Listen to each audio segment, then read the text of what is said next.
Hello everyone and welcome back. I am Duke Silver. Today we're going to be playing Fisher King. And I know I just played Fisher King in one of my first videos there. But yeah, I just really wanted to show this game off before it became completely obsolete with with upcoming patches and whatnot.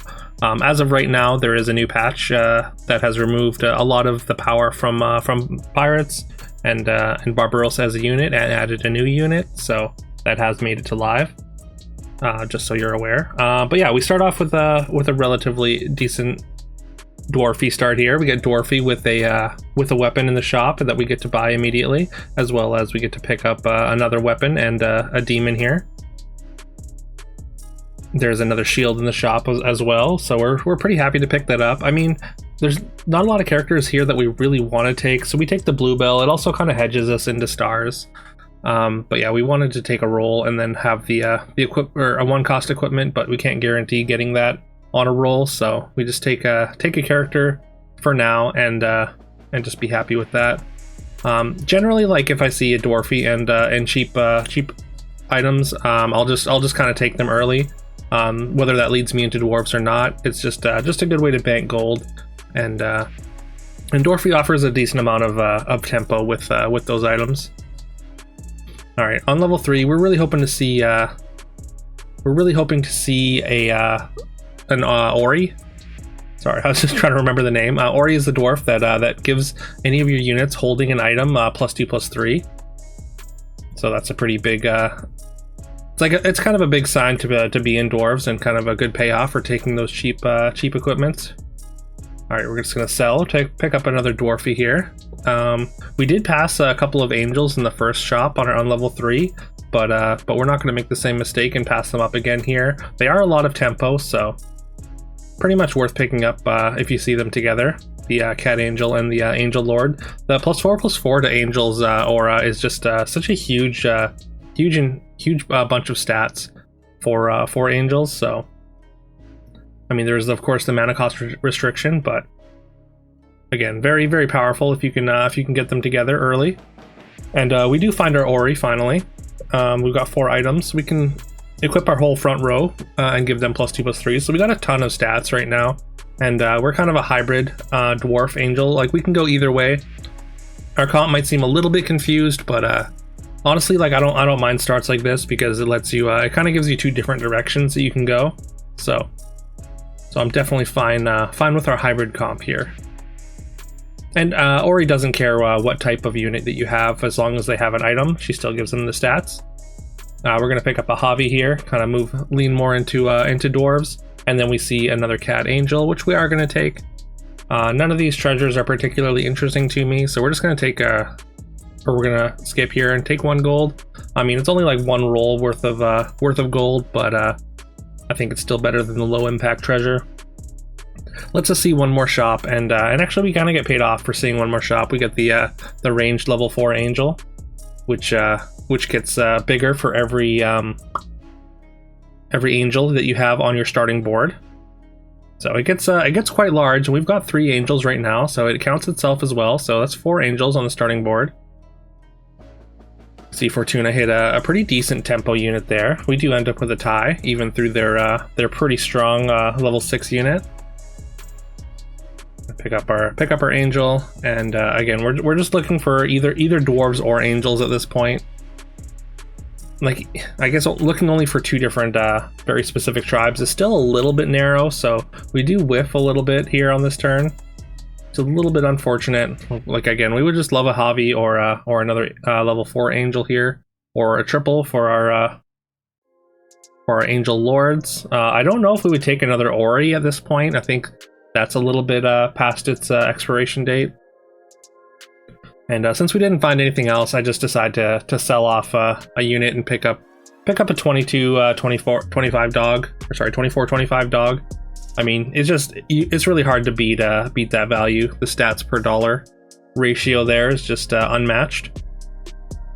There is a pouch in the shop, and there's also some pirates. This game was recorded before the patch that's on live right now. I won't be able to have new games from live because lobbies are kind of bugged out right now. So it's a little bit hard to capture footage that isn't bugged or weird. And also, like, the population is very low, I think. I feel like I'm just fighting a lot of asynchronous boards, so I've got quite a few backlogged videos here, but hopefully the servers do get fixed with haste.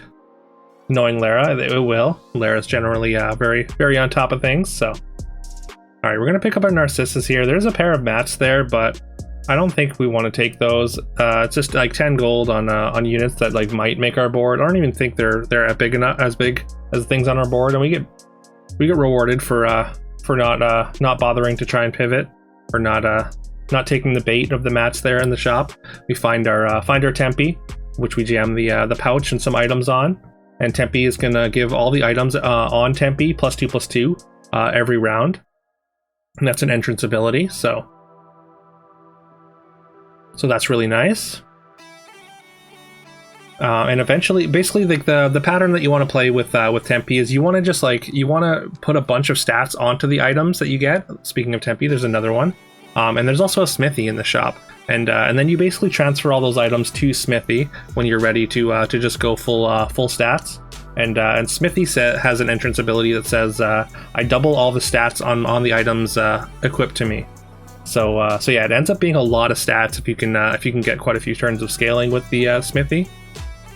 Also on the most recent patch, like on this patch, Smithy does have ranged, but ranged has been removed, and Tempe has gained unyielding instead.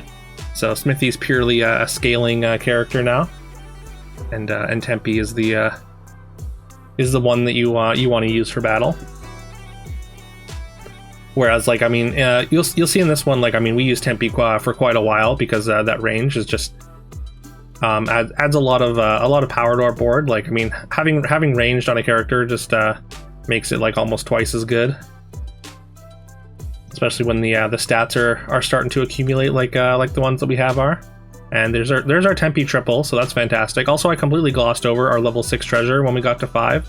It's pirate safe, so any treasure that you get that's level 3 or above will give you a level 7 treasure. So yeah, once we triple this Tempe, we are gonna have our choice of a level 7 treasure. Just trying to figure out what to sell here, because we definitely want to start getting out of these angels, but also we still want to leave a reasonable amount of stats on our board. We don't want to sell out of the items if we have to, but the 3 gold to get there is a little bit awkward, and I think we are going to end up selling a shield and then keeping one of these angel lords. It makes such a big difference for the stats on the level 4 ranged angels. Okay, so we get Golden Mimic, the level 7 treasure that gives a shield to your front row. Those are both fine, but we're gonna go with Aladdin's Lamp. We're still at 29 here. We can definitely survive even probably 2 losses in a row, and then get our level 8 treasure. And that should like a level 8 treasure generally is enough to either stabilize you or just win the lobby. I mean, there are some misses even on 8, so you'd have to be wary of that. Like sometimes like one of the level 8 treasures just won't be enough to like catch you up if you're too far behind. All right, we hit level 6 and we find an angelic commander, so that's really nice. We're also going to get to triple our Smithy, or sorry, our Tempe, and yeah, we get the exact treasure we want. Anticipating Drumroll, also in the new patch that has been moved to 6, so you won't be able to find it on a level 5 triple anymore, unfortunately. But yeah, Anticipating Drumroll doubles all our entrance abilities. So we're going to get double scaling from our Smithy, and also we're going to get the double stats. We're going to get twice as many stats from our Tempe once we make the switch. If we make the switch, you can see again this huge Smithy really doing work. We do take a really big hit from Kleck there. By the way, that's Kleck the Cluck on Twitch. Shout out to him. If you see him live on Twitch, make sure you go and stop by and say hello. He's a great streamer and great Storybook Brawl player and great Fairytale Fables player. All right, so we had the selection of 3 different treasures there. Tree of Life, which turns all your units, gives all your units all unit types, and so it would have turned our dwarves into angels and angels into dwarves and vice versa and whatnot. But it just like, they don't really have a lot of overlap. Like, I mean, Angelic Commander with the Smithy would have been nice. We also had the +30/+30, which again, I think that's one that's just like a kind of weaker level 8 treasure. 30-30 is a lot, but it does get outscaled relatively quickly at this point in the game. But the treasure we took was you just get 1,000 gold next turn, and so we're just gonna buy every dwarf an item that we see. So that's gonna add a ton of stats to our board. This is the first time that I've had this treasure in the game, so that's why one of the reasons I wanted to show this game off in particular.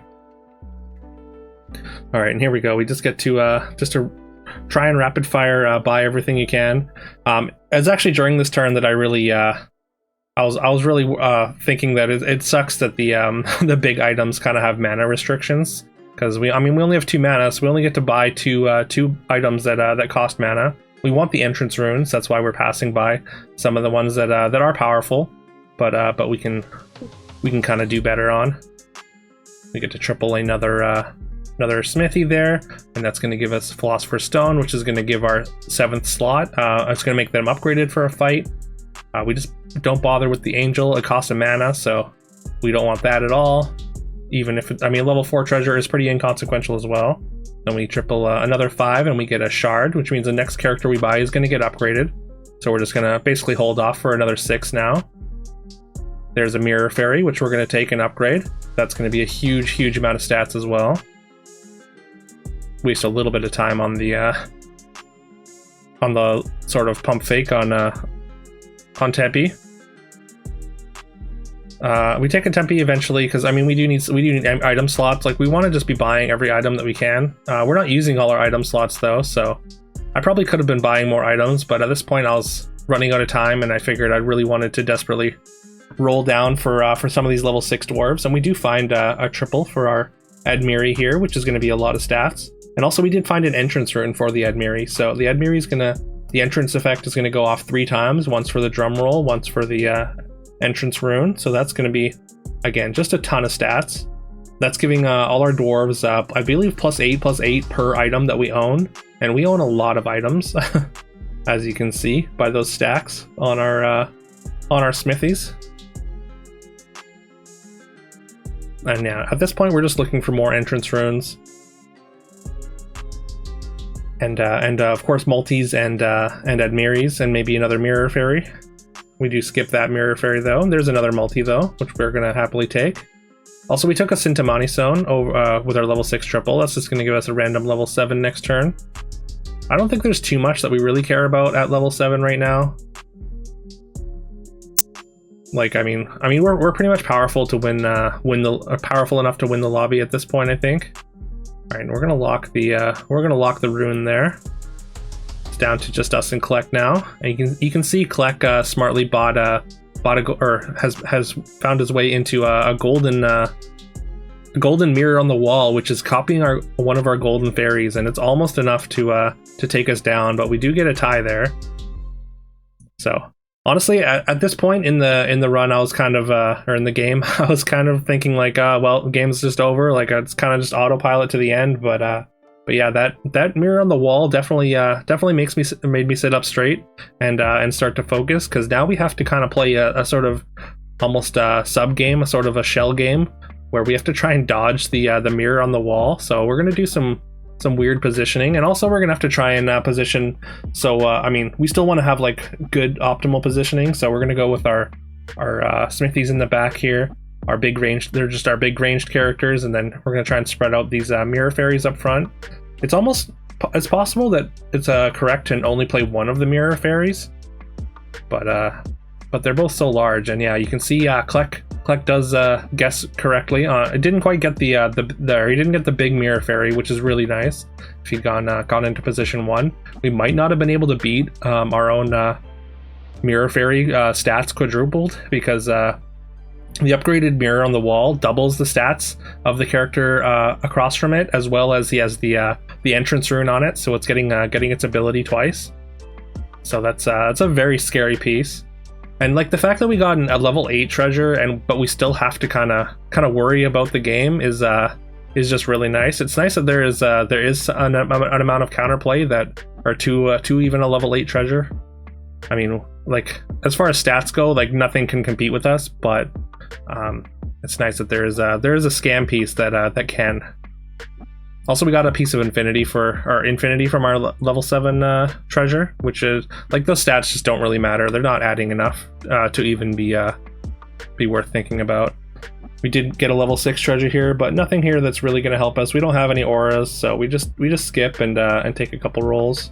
Or I guess no, we're not going to take a couple rolls. We've got a brave little tailor in the shop, and that's if somehow Collect does guess right and get our mirror fairy here, we have a potential to just scam that mirror. We're going to lock a Circe's Cup as well, just to try and shut something down on Collect's board. And yeah, at the last second here, I'd actually make the adjustment where I take out the upgraded mirror fairy, and I don't know, I just move the mirror fairy from 7 to 5 just in case. But yeah, unfortunately for us, Collect does not guess right, and we also scam the we also scam his mirror, and yeah, it doesn't look close, but yeah, there was definitely a chance that we could lose there if we lost the guessing game. I mean, we might have been able to, or we might have been fine to get through one of the mirrors though. Like our tempies were like around 5k, I think, something like that. But I mean, depending on how attacks go and if anything else gets scammed, then there's a real risk of us losing here. But yeah, I don't know, just like that counterplay where we had to kind of level each other and like go back and forth, and I mean, we just had to dodge the mirror. We were playing a game of dodge the mirror, I guess. Anyways, it was just really engaging finals and just a lot of fun. And yeah, I went in and said GG to Kleck afterward, and he agreed that yeah, it was just a great finals. Anyways, thank you so much for watching. I appreciate you sitting through my rambling here, and I hope you enjoyed that, and I hope you have a great rest of your day, and I will see you tomorrow.